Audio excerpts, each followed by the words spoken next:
Good morning, good afternoon, good evening to each and everyone, especially those on the other side of the world. There is no time and space between us, there is only this present moment, and we're one.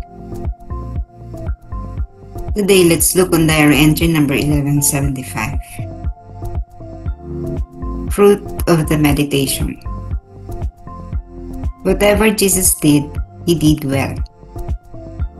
He went along doing good. His manner was full of goodness and mercy. His steps were guided by compassion. Toward his enemies, he showed goodness, kindness, and understanding. And to those in need, help and consolation.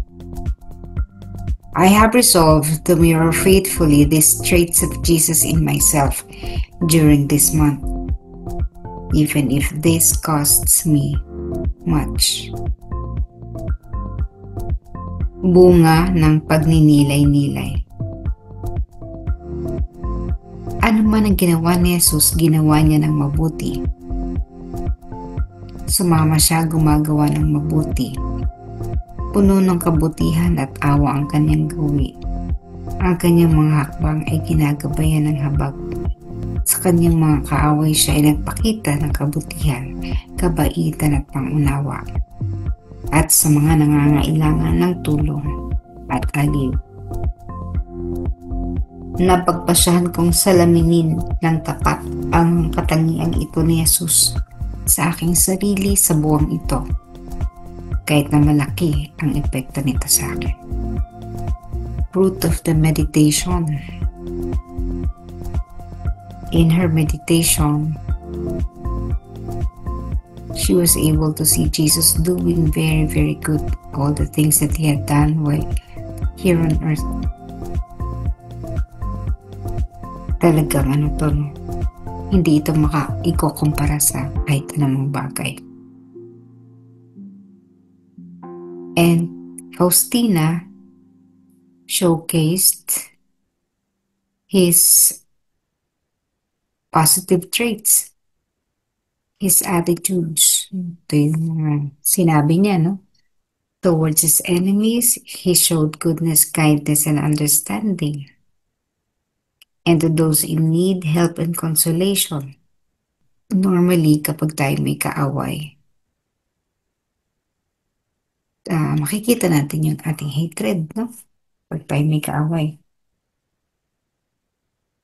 Lalo na kung tingin natin tayo ang nasa tama.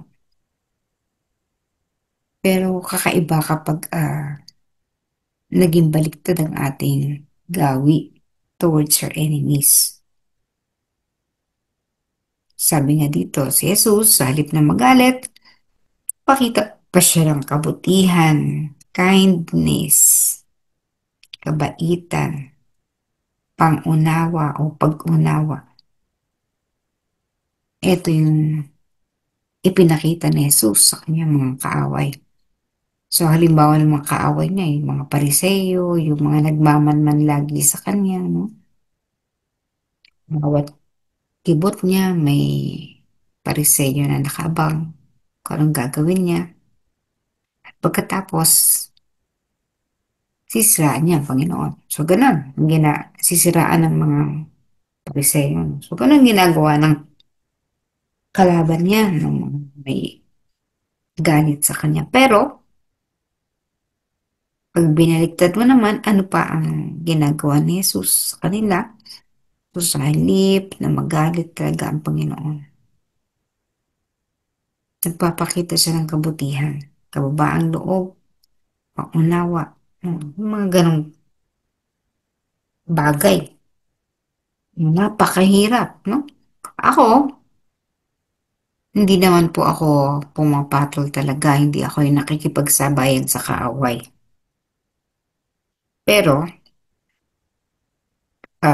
kapag talagang nainis ako, yung karaniwang o reaction sa hindi po ako kibo, pero talaga ang mukha ko, hindi mo maipipinta, sabi nga, dahil dun sa itsura, talagang pinapakita ko, galit ako. Hindi man ako magsalita, you will know that I am mad. that I did not do whatever that I did not like whatever you have done. Pinapakita ko po yun. Yun nga, no? Tahimik ako, hindi ako magsasalita. Wala marinig sa akin. Pero alam mong galit ako. At yung tipo na galit na tumatagos kung kanino man ako nagagalit. May hindi naman pala away na tao. No? Pero ganun yung aking ugali or reaction towards my enemies. Medyo talagang malayo doon sa reaction ni Jesus sa kanyang kaaway. Napaka, ito yung pagsubok talaga sa atin. Kasi sa Bible nga sabi, di ba? Ito yung ah, nakakapag, nakakapag-earn ito ng credits sa atin, no? In heaven. Karoon tayo ng mga positive points kapag tayo naging mabuti sa ating mga kaaway. If you would like someone, bawa, member ako ng committee or for the cause to sainthood, parang gano'n, ano? Sa komite ng titingnan kung ang isang taong na mayapa ay karapat-dapat maging santo o banal. Ito yung titingnan natin. Paano ba itinuring ng taong itong kanyang mga kaaway? Ito ba nakipagsabunod na, nakipagsabayan? Doon pa lang, pag naging ganon, nakita yung mga ganong ugali. Lalo na sa huling bahagi ng buhay, makikita kung paano tinatrato ng taong ito kung sinabubuhay ang kanyang mga kaaway.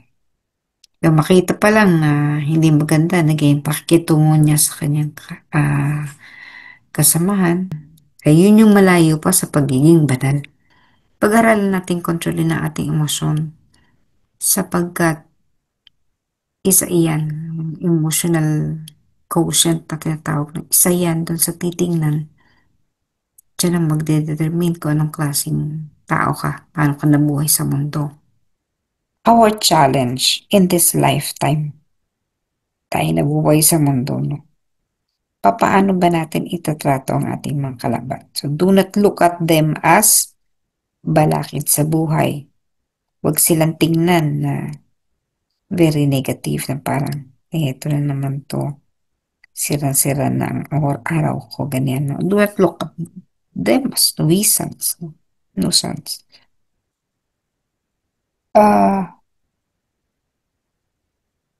Dahil kailangan pa natin, actually, no, kung tutusin, kailangan nating pasalamatan na ating mga kaaway sapagkat sila ay nagbibigay sa atin na ultimate test. Dahil kung wala sila, di wala tayong matututunan. Again, tingnan natin, no, meditate natin. Papaano ba natin ngayon hinaharap ang ating mga kaaway, quote unquote. Hindi naman siguro yan yung kaaway na matindihan, ng malupitan. Hindi naman ganun, no? Pero how do we relate to our enemies, to people who are causing so much harm to us, yung mga naninira sa atin, yung mga nangihiya sa atin. Itong mga taong ito in particular, ano ang inabot na nating antas ng pakikipag-relasyon, harap sa kanila. At ito yung magiging batayan natin kung anong level na tayo ng kaluluwa sa mundong ito. And I think this is one of the major tests in our journey here on earth. At kung ito ay mapagtatagumpayan natin, yung katulad, kasi kay Faustina, she tried to mirror everything. Apakahirap nun. Sasalaminin mo yung lahat ng kabutihan ni Jesus, napakahirap talaga nun. And when you do that, the Lord will send you waves of challenges. Aapir sa'yo lahat yan. Okay, gusto mong malaman kung gusto mong makita sa sarili mo, level mo ng self-control, ipapadala sa'yo yung enemy na para susubukan sa self-control mo. Gusto mong maging mabuti, mabait, ibibigay ko sa'yo ngayon ng pinakawalang iyang tao so that you can try, masusubukan mo ang level ng iyong goodness and kindness. Yung pang-unawa mo sa isang tao, papadala niya sa atin. So because we tried to imitate or to mirror Christ, eh hindi ko na lang gagawin ng Panginoon para walang walang mga ganong challenges. Hindi po. We would still be challenged. We would still be experiencing difficult people. And these difficult people, thank them because they are the ones who are leading you to sainthood. Without them, you will never be able to attain sainthood while here on earth. Sasabihin mo, ay, hindi ka mo gusto maging banal. No. Everyone has the invitation to be a saint. At kung tayo ay deboto ng banal na awa, dapat bukas tayo dun sa imbitasyon yun. We really try to mirror all the characters, all the attitudes, all the traits of Jesus Himself. Because kung ano ang ating dinadalang ugali, yun din ang ugali na dapat din nating tingnan. Kung kailangan ba nating baguhin, i-improve, o panatilihin. We would like to maintain kung okay naman na ang ating ugali sa ganun, no? Improve kung nagsisimula nating baguhin at uh, ano pa, no? Baguhin talaga ang ating sarili.